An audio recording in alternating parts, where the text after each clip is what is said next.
if you got your insurance from work, you're covered under ERISA.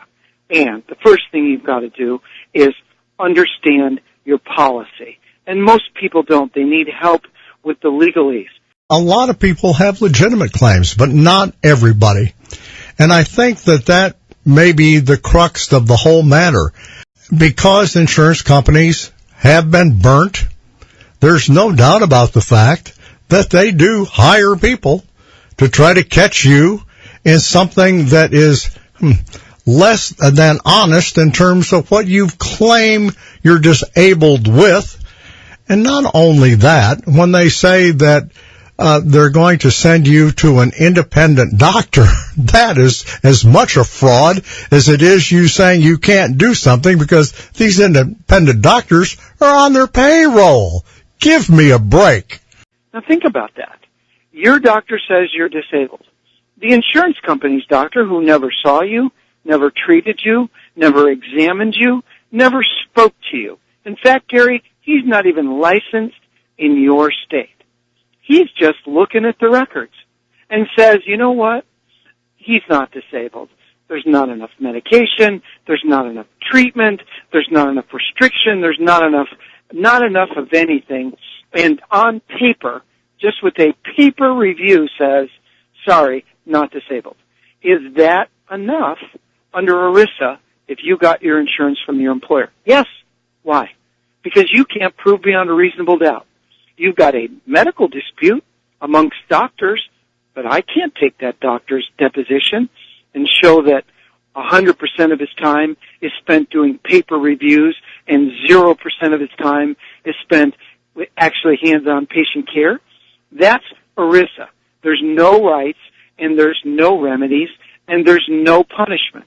So, let me ask you this, Frank. As somebody who has been fighting ERISA since Lord knows how long, can this work? Can you say, let's take a look at Dr. X, who's turned down my client, and let's take a look at his record. Has he ever said, yep, by God, this guy does have a disability? You know, the only people who have any cachet or who have any stature are folks who have a national practice. And, I mean, besides me, I look at 2,500 cases from across the country every month. So think about it. My war room has every year some 30,000 cases. And for 25 years, think about that. That's 7.5 million cases or possible cases I've looked at. And every single paper reviewer that has reviewed a file I've looked at is in my data bank. And certainly I can come up with hundreds, often thousands of people who have been denied by a doctor who's notorious. And they're notorious orthopedic surgeons, they're notorious infectious disease doctors. Certainly a lawyer with a bank like I have has a better chance of pointing out to a federal judge, hey judge, here's 750 claimants, all with the same genre of problems.